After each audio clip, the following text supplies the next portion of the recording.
it's time for some drama this week. Drama. Whole lot of drama. So much drama. That's basically all this episode is. Yeah. Just a bunch of drama. Yeah, basically.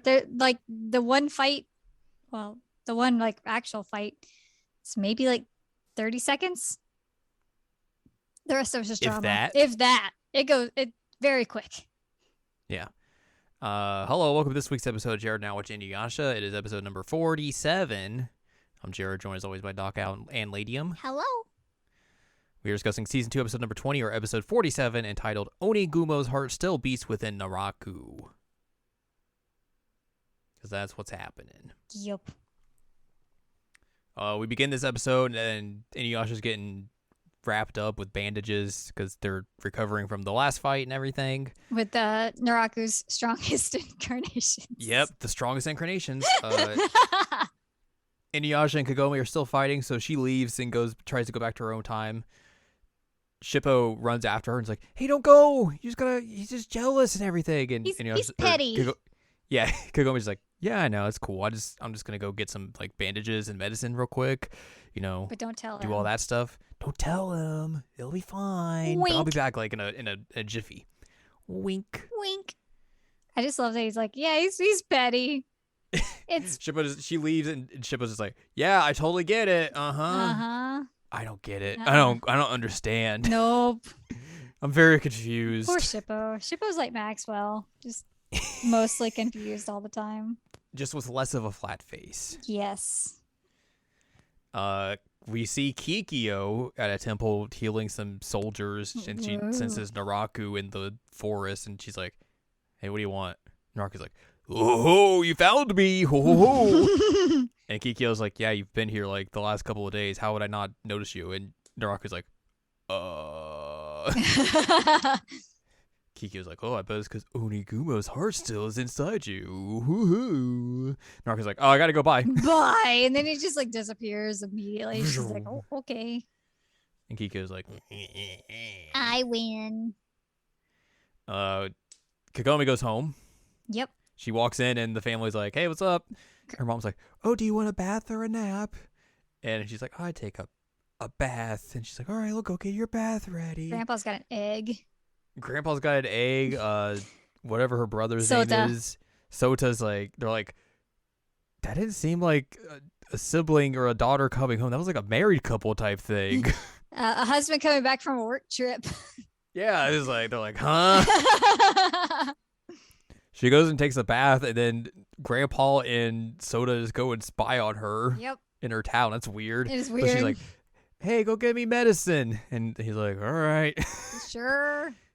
And then she goes to take a nap on her real bed and real pillow and just goes the heck to sleep. Yep. Meanwhile, Naraku's hanging out in his castle and is looking real smug, even though he's like, "Man, Kikyo was right. Onigumo's heart still is inside me. That sucks. Oh, wait, never mind. It totally does. I'm Naraku. This is definitely not something that's happening." Anyways, here's the cool thing I'm going to summon. Rawr. Here's my giant soul collector. Rawr. That's like, Rawr. At the tempo Kikyo is at, the soldiers are like, "Hey, that's a weird thing that's flying over the village." Kikyo runs out and is like, "Hey, that thing is devouring souls. That's not cool. I gotta go after it. Those are I need to take your horse. I need your horse, sir." Oh, man. So she rides after it and it's like, "Well, that's a big old soul collector. That sucks. I need to stop that." So she tries and like, she decides to stop at the edge of a cliff and try to shoot it, she shoots an arrow at it and it just like, just casually avoids it. It's like, "Hey, what's up?" "Oh, hey, there's some souls over there. I'll take these. Also, your little tiny soul collectors. Hey, get off of me. They're like little gnats." I love that they just like rip it to pieces with its tiny little T-Rex arms. Like, "Yeah, get out of here." So it takes a couple of Kikyo's souls. She's like, "No, those are my souls." And she tries to shoot another arrow but can't, and then she just gets flung off a cliff. Also, the horse gets it. Yeah, the horse just is done for. Poor horse. The horse did nothing wrong. And the soul collector's like, "Oh, I'm out of here. Goodbye." She just bounces down a cliff. Yep. Meanwhile, the gang's hanging out with Kaede and Inuyasha still. Inuyasha's still very just upset. He's bouncing his feet and his hands. Fidgety. Fidgety, yes. While they're talking about Jiromaru and Kageromaru, and basically Song was like, hey, go get Kagome back here. Stop fidgeting. You're very annoying. Go do this. No. He's like, fine. It's like how the song goes, just like, stop. Go do the thing. You're a dummy. You know, mom got a mom. Yep. So he goes to the well and just like, stupid. I don't want to do this. But she's probably mad at me. I smell demon. Demon. And he sees the giant soul collector flying over and is like, huh, that's weird. And then he sees Kikyo coming out of the forest and all banged up. He's like, oh no, Kikyo. I gotta go save you. Because of course he does. So he goes over to her and then he sees the bees and is like, is this another of Naraku's tricks? Oh boy. Yep. What a goof. He's not a bright boy. He's not. He is not. So Naraku Inuyasha fights the giant soul collector and cuts it with the Tetsaiga. He just yells, ah, and it cuts to commercial break. And then as soon as it comes back, he just cuts it in half and it's over. And it's like, easy. That was the easiest fight I think we've ever seen ever. Like, what? Easy peasy. And then he has to go hang out with Kikyo and be like, hey, what's going on? What's happening? Hi, Kikyo. You came here because you knew I would rescue you. No. Kikyo's like, no, that's definitely not it. What? I was just wandering for my life. Happened upon you. Yep. We go back to the modern era and Kagome wakes up and is like, oh god, it's 9 o'clock. Oh god, I gotta go. I spent way too long here. Man, I know how that goes. Yeah, I told you that Kagome went into a owl stress nap where she just sleeps the whole day. Yep. And she yells at Soda. He's like, why did you wake me up? He's like, I don't know. We didn't know you were asleep. That's not our problem. You're barely here. So yeah, back in the olden times, Inuyasha and Kikyo have more talk, and they talk about how they're at the tree where Inuyasha was hanging out for 50 years. Yep. And Kikyo goes on this whole spiel about Onigumo, how he desired her and everything.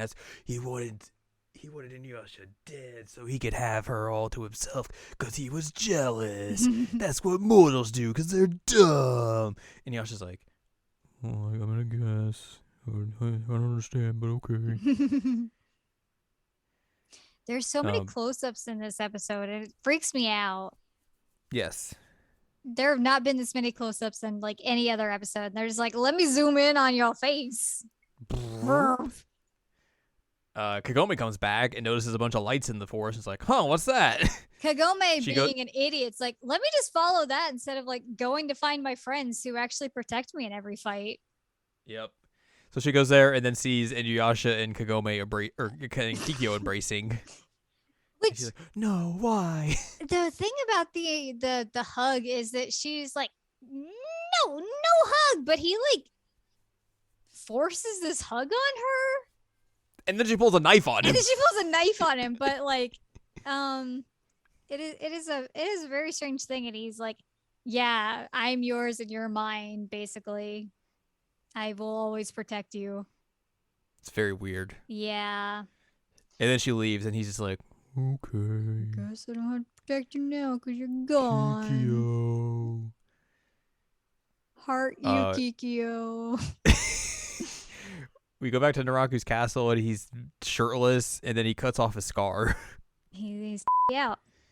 And he's like, yeah! Yeah! Cutting off my skin! Yay! The others at Kaede's place are like, whoa, what are those lights? And Kaede's like, yee, my sister Yee is nearby, yee. We go back to the tree, and Inuyasha's still looking up, and Kagome makes some noise. He's like, huh! And then she comes out from behind the tree, and she's like, very sad. And he's like, Kagome. She's like, why is he looking at me and not averting his eyes? Oh, no. Also, he's like, oh, She watched that. Oops. Sure, this won't have any repercussions at all. Definitely not. But that's how the episode ends. I will tell you, and I understand why it's here. I understand. I think Inuyasha would be a much better series if they just cut out any of the romance stuff with Kikyo. Yeah, it's bad. It's bad. Like the rest of it, I really like. And as I get older and rewatch it every single time, I'm like, I could have done without this. It's a lot of misunderstandings and Inuyasha being a and Kikyo just making the worst decisions for no reason whatsoever. Like, why am I going to pull out a knife? I don't know. To prove to you that people are dumb and like you think that a lady's going to do whatever, which I mean, like, fair, but like, don't pull a knife. Like, man, it would have been a much stronger series without all of this. Like the Koga stuff doesn't bother me as much because Kagome is very clearly not into him. So it comes across more as like comedic. Yeah. And you're just like, oh, poor buddy. Like that dude has no shot. And he thinks he's got so many shots. But then this one, it's like, Inuyasha's just kind of being like a manipulative butthead. Like in the previous episode, he's like, I think they both are. Well, yes. But he's like, oh, you know, I don't want any other dudes talking to you, basically. But then like this episode, he's like, ah, yes, Kikyo, the love of my life. Like, bruh. Bruh. You got to make a choice here, buddy. Mm-hmm. Which, I mean, they are teenagers. Yes. So teenagers are dumb. Yes. I think that Kikyo is technically older than Inuyasha and Kagome. Well, Inuyasha mentally and Kagome in general. I think she's like 17 or 18 and the other two are like 15. But even still, this is the weakest part by far. And now we have another love triangle because that's what we needed in this show. Mm-hmm. Oh, and this one's actually like an intense one that goes forever. This is not going away anytime soon. Yep.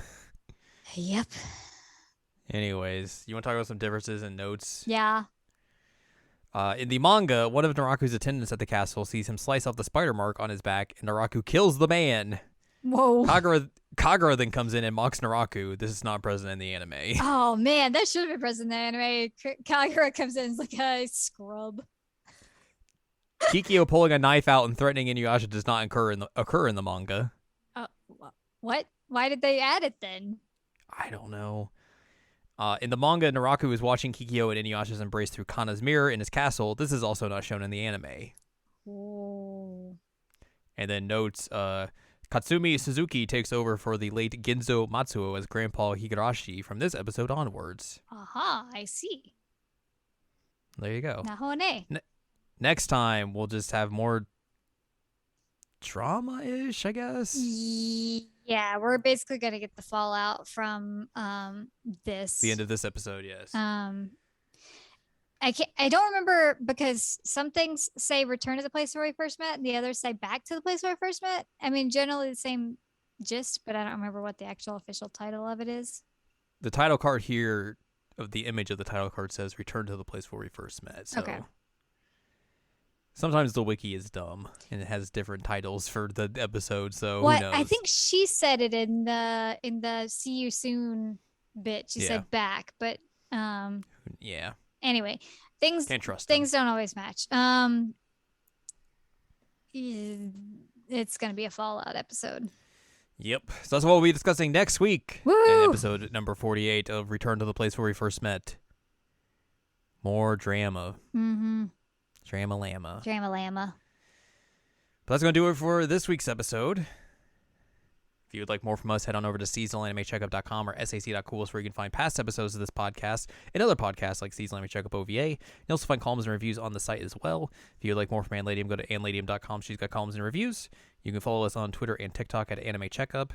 You can buy our books, One Shiny Moment, A Critical Analysis of Love, Life, Sunshine, and Hot Tubs and Pac-Man on Amazon.com. Uh-huh. So join us next week as we just continue the drama train. Woo-woo. Choo-choo.